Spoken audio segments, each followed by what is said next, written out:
Hello, friends. My name is Priya. I'm one of the nurses working for the NHS, University Hospital of Plymouth, Derriford. Friends, मैं यहाँ पे ICU nurse हूँ. मेरा previous experience भी ICU India का है. मैं वहाँ पे टाटा मेन हॉस्पिटल जमशेदपुर में काम कर रही थी. एंड देन जब मैं यूके आई, so I started working directly in the ICU itself. So मैं आप लोगों को आज बताने वाली हूँ कि यहाँ की आईसीयू रूटीन एनएचएस की क्या होती है. बिकॉज डेफिनेटली हम जो इंडिया में आईसीयू का काम करते हैं वहाँ से यहाँ थोड़ा सा डिफरेंस है.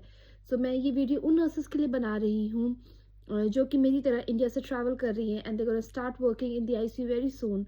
सो ये उनके लिए वीडियो हेल्पफुल होने वाली है कि आपको एक थोड़ा सा आइडिया हो जाएगा कि यहाँ पे इंटेंसिव केयर यूनिट में एक्चुअल में होता क्या है. सो मैं आप लोगों को बहुत ज़्यादा डिटेल में वीडियो नहीं बता पाऊँगी because if I start talking about the intensive care सो वो बहुत बड़ी वीडियो हो जाएगी. सो मैं एक नटशेल में जितना आप लोगों को बता सकूँ, I will try my level best कि मैं आप तक अपना मैसेज पहुंचा सकूँ कि एक्चुअली यहाँ की रूटीन है क्या. So let's get start. So the first thing is that यहाँ की शिफ्ट्स के बारे में हम बात करेंगे.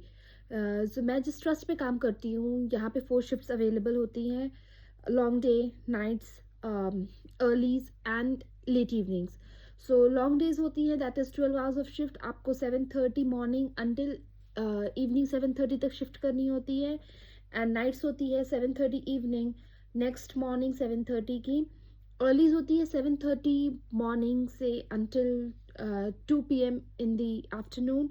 फ्रॉम 2 आप स्टार्ट करते हो अपनी shift that is late evenings until 7:30 in the evening. So this is how the shift pattern works here. हमारी यूनिवर्सिटी में 4 शिफ्ट्स अवेलेबल होती हैं. मैं सब NHS टू NHS ये डिफ़र करता है. मैं अपनी यूनिवर्सिटी हॉस्पिटल की बात कर रही हूँ कि हमारे हॉस्पिटल में का शेड्यूल है, हमारे पास 4 शिफ्ट्स अवेलेबल होती है. मैं जनरली लॉन्ग डेज और नाइट पिकअप करती हूँ बिकॉज लॉन्ग डेज में मुझे ये according to the contract 37.5 hours मुझे काम करना होता है. तो एट स्ट्रेच जब मैं लॉन्ग डेज कर लेती हूँ सो मैं 3 डे की शिफ्ट अगर लगाती हूँ तो मैं वीक में 4 डेज मुझे ऑफ मिलते हैं. सो वो बहुत अट्रैक्टिव लगता है. And the other thing is that मैं ज़्यादा नाइट्स करती हूँ because nights gives me more money. So it's a joy to work in the night क्योंकि मुझे ज़्यादा पैसे मिलते हैं. So I get to spend more. The other thing, so coming back to the topic, the first thing, अगर as an ICU nurse आप जब shift पे जाते हो सो आपको ब्रीफिंग दी जाती है by your NIC that stands for nurse in charge. So nurse in charge आपको प्रीवियस जो नाइट्स में होते हैं वो आपको ब्रीफिंग देते हैं कि एक्चुअली व्हाट ऑल थिंग्स क्या हो रहा था ICU में. So it's not that they are not going to talk about individual patients की क्या डायग्नोसिस है, क्या हुआ है. वो बहुत स्पेसिफिक होते हैं, उन्हें किस चीज़ों के बारे में बात करनी है. लाइक वो आपसे बात करेंगे कि क्रिटिकल एयरवे कौन कौन से हैं एंड कितनी ट्रैकियोस्टमीज़ है, कितने पेशेंट्स इंट्यूबेटेड है, कौन कौन से पेशेंट रीअसेस के लिए हैं, अगर उन्हें कोई इन्फेक्शंस है, अगर किस टाइप का इन्फेक्शंस है, अगर वो साइड रूम्स में है कब तक वो साइड रूम्स में रहेंगे and what are the precautions आपको यूज़ करने हैं. एंड दे अगर कोई ऐसा पर्टिकुलर पेशेंट्स है जिनके रिलेटिव से हमें इन्फॉर्मेशन कॉन्फिडेंशियल रखनी है. सो कुछ भी ऐसे इश्यूज जो ICU में ओवर द नाइट हुए रहते हैं वो इन चीज़ों को हाईलाइट करते हैं. And they even talk about कि कुछ कुछ स्टॉक वगैरह है जो सप्लाई शॉर्टेज चल रही है. किसी किसी मेडिसिन का स्टॉक नहीं अवेलेबल है हमारे पास में, हमें उस मेडिसिन को किस तरीके से पेशेंट से देनी है, किस वार्ड से ला के देनी है और अगर देनी है कि नहीं देनी है. So all this things they talk about क्योंकि बहुत जनरल चीज़ों को हाईलाइट करते हैं जो कि एक हर नर्स को पता होनी चाहिए. एंड देन हमारे जो मॉर्निंग के NICs होते हैं वो पेशेंट्स असाइन करते हैं. So they are very good at assigning patients क्योंकि अगर आपकी कोई लर्निंग भी नीड्स कुछ भी लर्निंग नीड्स होती है तो आप बिफोर शिफ्ट जाके उनसे डिस्कस कर सकते हो. सो बेस्ड ऑन दैट वो आपको पेशेंट देते हैं. एंड इट्स बहुत यहाँ पे सपोर्टिव लोग होते हैं. अगर सपोज आपको लगता है कि आप लेवल 3 आप अभी बहुत न्यू हो and you are not capable enough to handle level 3 तो वो बेस्ड ऑन आपके एक्सपीरियंस में स्किल मिक्स के अनुसार आपको पेशेंट्स देते हैं. एंड वो बहुत सपोर्टिव रहते हैं और वो आप हमेशा कॉन्स्टेंटली आप पे नज़र रखते हैं कि अगर आपको कोई भी चीज़ की हेल्प रही, सपोर्ट रही, आपको उन बडीज़ के बीच में देते हैं जो आपको ईजिली माने रेडली हेल्प कर सकें. So in terms of support and help NHS का ये बहुत ही अच्छा वर्किंग इन्वायरमेंट है कि आपको बहुत ज़्यादा हेल्प एंड सपोर्ट एनएचएस में आपको मिलता है। That's my personal experience. ये हॉस्पिटल एंड डिफरेंट नर्सेस के एक्सपीरियंस के हिसाब से होगी। मैं जिस ट्रस्ट में हूँ, सो मैं बहुत ज़्यादा हेल्प एंड सपोर्ट इनसे मुझे मिलता है। सो वंस आपकी ब्रीफिंग कंप्लीट हुई, then the next step you take in is आप अपने पेशेंट्स के पास जाते हो, जो भी असाइन पेशेंट्स होता है, and then you go walk. आपकी जो नर्स होती है जो ओवरनाइट पेशेंट्स को देख रही थी, she starts giving hand over, and it's a very structured hand over. यहाँ पे हैंड ओवर ऐसा नहीं होता कि आप कहीं से भी उठा के कुछ भी बोल दे रहे हो। No, it's a very structured hand over जो कि आपको सिखाया जाएगा देना। डेफिनेटली मैं इस पे एक और अलग डिफरेंट वीडियो बनाऊंगी कि स्ट्रक्चर हैंड ओवर क्या होता है, हम किस तरह के स्ट्रक्चर हैंड ओवर दे सकते हैं। बिकॉज स्ट्रक्चर हैंड ओवर देने से ना, आप जिस नर्स से हैंड ओवर ले रहे हो, आपको भी अच्छा लगता है कि that everything about the patient you going to look after, and the nurse who's giving you hand over, उसे भी सेटिस्फाइड फील होता है कि मैंने कुछ भी मिस नहीं किया है, एंड मैंने हर वो बात अपनी कलीग को बताई है जो उसे जानना चाहिए था पेशेंट्स के बारे में। सो मुझे लगता है कि structure hand over is very important for any intensive care nurse to know. And the second thing later on आपको क्या करना होता है कि जब ना आपने नर्स से हैंड ओवर ले लिया है, अगर आपको उस समय कुछ भी कंसर्न है, आपको कुछ भी समझ नहीं आ रहा, प्लीज़ हेजिटेट ना करें। आप अपनी नर्स को पूछ सकते हो कि these are the things I am not understanding, could you please explain me more in details. आपके कुछ भी कंसर्न्स होते हैं, you should always ask the nurse who's handing over you the patient, क्योंकि अगर आप नेक्स्ट जब वो चल जाएगी, you're gonna be the in charge of the patient, so फिर आपको लोग पूछेंगे, if you don't know, so that's not going to be right. And the other thing is that once the nurse is gone, आपने hand over ले लिया है, you're gonna do the safety check first। Safety check क्या होती है यहाँ पे? यहाँ पे हम पेपर वर्क बहुत कम करते हैं, everything is into the computer system. So आपको कंप्यूटर में ही चेकलिस्ट पॉपअप होंगी कि these are the checklist you need to see before you start this shift. So basically आप चेकलिस्ट पे क्या करते हो सेफ्टी चेक्स में? You need to check whether the bed is working और नॉट, आपके सेक्शंस काम कर रहे हैं कि नहीं कर रहे हैं, आपके पास इनफ स्टॉक अवेलेबल है कि नहीं आपके बेड साइड में, because you can not be running and grabbing the things in time at times of emergency. So आपको सब चीज़ अपने बेड पे स्टॉक रखनी है, and you can not leave your patient for any other reason. अगर आपका लेवल 3 है तो आप तो छोड़ ही नहीं सकते अपने पेशेंट्स को वहाँ पे। अगर आपको किसी भी रीज़न से अपना बेड स्पेस छोड़ के जाना है, so you need to give hand over to the NIC और द नेक्स्ट स्पेस बॉडी जो भी आपके बगल में है कि can you just keep an eye, मैं अपने पेशेंट्स को छोड़ के फॉर कुछ भी रीज़न के लिए जा रही हूँ। एंड इट्स नॉट आइडियल कि आप अपने पेशेंट्स को छोड़ के जाएँ, that's not acceptable here.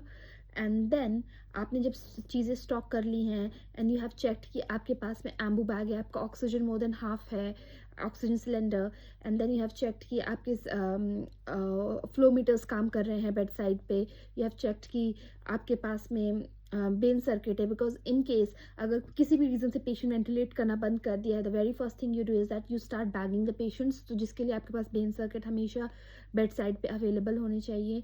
And अगर किसी भी रीज़न से अगर पेशेंट्स के एयरवे में हिंड्रेंस आया है, तो उसके लिए आपके पास में हमेशा different types of size of airway available होने चाहिए बेड स्पेस पे। And then you have got the CO2 probe, ये सब चीज़ें आपको देखनी है। And you need to adjust the monitors कि मॉनिटर्स में आपकी सेटिंग्स क्या है, आप क्या लिमिट सेट करना चाहते हैं, किस लिमिट पे आप चाहते हैं कि आपको मॉनिटर अलार्म दे आपके पेशेंट्स को। You need to set the heart rates की लिमिट्स आपको सेट करनी है, QTC की लिमिट सेट करनी होती है आपको, blood pressure, arterial blood pressure की, एंड देन आपको इवन मैनुअल ब्लड प्रेशर की सेटिंग्स सेट करनी होती है, आपके CO2 की प्रेशर सेट करनी होती है। सो आपको ये सब चीज़ें सुन के आप थोड़ा डर नहीं जाइए, क्योंकि हम दीज आर द थिंग्स हम इंडिया में नहीं कर रहे, तो आप डर ना जाए कि हम कैसे करेंगे, बिकॉज आपको ये सारी चीज़ें सिखाई जाएंगी। इट्स नॉट दैट कि आप जब यहाँ पे आते हैं तो आपको सीधा इंटेंसिव केयर पे भेज दिया जाएगा कि you start looking after the patient. No, it's not gonna be like that. आपको ये बहुत अच्छी तरीके से हर एक चीज़ सिखाएंगे, ये अपने सारे प्रोटोकॉल्स आपको बताएंगे, एंड जब आप कॉन्फिडेंट इनफ फील करोगे तभी आपको पेशेंट्स मिलने स्टार्ट होंगे।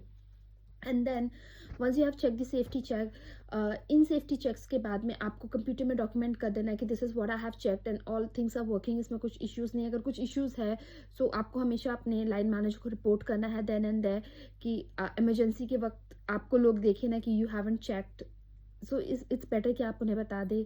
And then the other thing you have to do is that central line and peripheral line, PICC line, mid line, के विप्स को चेक करने होते हैं, एंड दैट वो आपको एंटर करना होता है। एंड आई वुड रिकमेंड, ये आपके कंप्यूटर में पॉपअप नहीं करेगा, but as an ICU nurse हमेशा सेफ्टी के लिए आप अपनी सेंट्रल लाइन चेक करें कि कब ये इंसर्ट की गई थी सेंट्रल लाइन। अगर इंसर्ट की गई थी तो क्या इसका एक्सरे हुआ है, and x-ray positions being confirmed. क्योंकि बहुत बारी मैं आई हैव कम अक्रॉस की सेंट्रल लाइन की एक्सरे पोजीशन कंफर्म्ड नहीं होती है, and nurse starts giving drugs जो कि सेफ नहीं होता है। सो इट्स ऑलवेज बेटर कि आप चेक करें, और अगर आपको लगता है कि central line position is not being confirmed, आप अपने डॉक्टर को बोले ताकि वो सेंट्रल लाइन की पोजीशन कंफर्म करे। And then you check for the NG tube as well, कि एनजी ट्यूब जो है कि आप जिस डॉक्यूमेंटेशंस के अनुसार में जिस नंबर पे एनजी ट्यूब फ्लैग की गई है उसी नंबर पे एनजी ट्यूब इंसर्टेड है कि नहीं है, किस नोस्ट्रिल पे एनजी ट्यूब इंसर्टेड है। सो ये सारी चीज़ें डॉक्यूमेंटेड होती है सिस्टम में। आपको काउंटर चेक करना होता है। And then you also have to check कि जब इंसर्ट किया गया था क्या pH within normal limit acceptable था कि नहीं था। अगर पीएच नहीं मिला है, अगर आपको उसमें पीएच एंटर नहीं किया गया है, then you need to order the x-ray, और आपको देखना है एक्सरे ऑर्डर किया गया था कि, एंड एक्सरे होने के बाद में किसी भी डॉक्टर ने पोजीशन कंफर्म की है कि नहीं। क्योंकि अगर पोजीशन कंफर्म नहीं है या pH was within normal range नहीं है, तो आप you can not feed the patient through that NG line. आप उस एनजी ट्यूब को यूज़ नहीं कर सकते हो until you have got the x-ray done और पोजीशन कंफर्म्ड हुआ है डॉक्टर से। So all the safety checks होने के बाद में मैं एक छोटी सी लिस्ट बनाती हूँ, what are the things I need to do today. So उससे पहले मैं क्या करती हूँ कि मैं इवन हैंडओवर होने के बाद भी मैं नोट्स रीड करती हूँ। मैं फिजियोस के नोट्स रीड करती हूँ, मैं सॉल्ट टीम के नोट्स रीड करती हूँ, मैं किसी भी विजिटिंग डॉक्टर्स के नोट्स रीड करती हूँ। मैं मेक श्योर करती हूँ कि मैंने सारे नोट्स रीड किए, and I know what's going around with my patients, उसके साथ क्या प्रॉब्लम थी, किस लिए मेरा पेशेंट्स आया था, क्यों आया था, एंड अभी कहाँ तक इम्प्रूवमेंट हुआ, डिटोरिएट हो रहा है, क्यों बेटर हो रहा है। ये सब चीज़ें मैं जॉट डाउन करती हूँ। And the other thing, I make sure कि मैं सारे ब्लड टेस्ट के गो थ्रू जाती हूँ, मैं उसको रिजल्ट्स देखती हूँ कि ओवरनाइट जो ब्लड टेस्ट के है उसके रिजल्ट्स में पेशेंट्स के इलेक्ट्रोलाइट्स क्या है, सोडियम, पोटेशियम, मैग्नीशियम, फॉस्फेट क्या कर रहा है, because these are very imperative thing as an ICU nurse you should be knowing. और अगर वो विद इन नॉर्मल रेंज नहीं है, so do I need to replace it, क्या प्रिस्क्रिप्शन डॉक्टर ने प्रिस्क्राइब किया हुआ है कि नहीं प्रिस्क्राइब किया हुआ है। So all those things I go through. And then you need to make sure कि अगर आपको कोई भी ब्लड थिनर पेशेंट्स को चल रहा है, सो पेशेंट की एचपी एंड प्लेटलेट कितनी है। सो ये सब चीज़ें आपको अपने दिमाग में रखनी होती है कि है।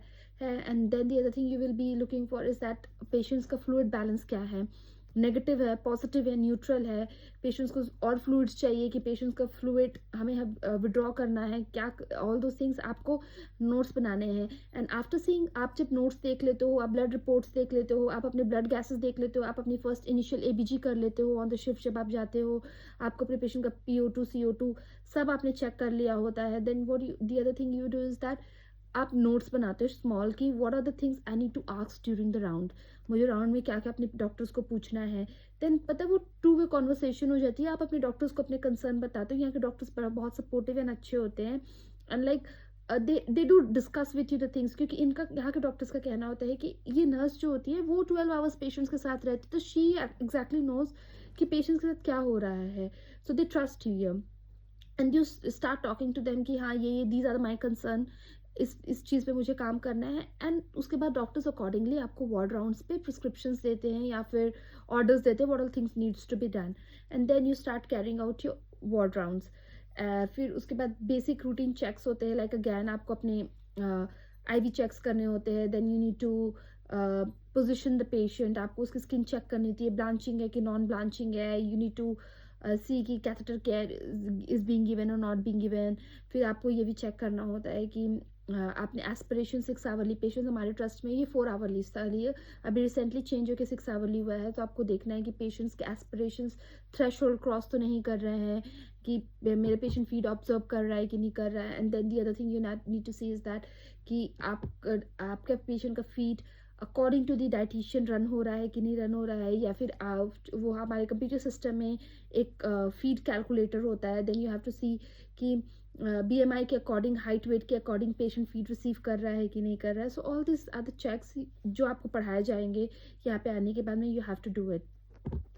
जब आप इस सब चीज़ों से रेडी हो जाते हो, सो आपको ए टू ई असेसमेंट भी करना होता है। ये बोलने में बहुत लंबा लग रहा है, but these things are very quick, you need to be very quick in doing. आप यहाँ पे एजेस नहीं ले सकते इन चीज़ों को करने के लिए।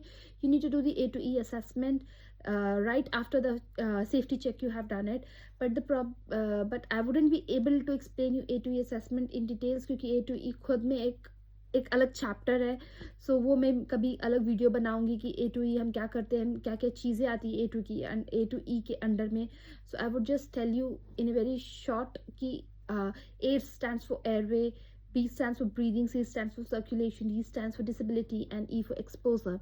सो ये अदर पैरामीटर्स होते हैं, हम ए टू ई चेक करते हैं जो हमें पेशेंट्स के एक रफ आइडिया दे देते हैं कि what are the things going around with the patients, और हमें रेडी करते हैं वार्ड राउंड्स के लिए कि अगर कुछ भी कंसर्न है तो हम डॉक्टर से शेयर कर सकते हैं।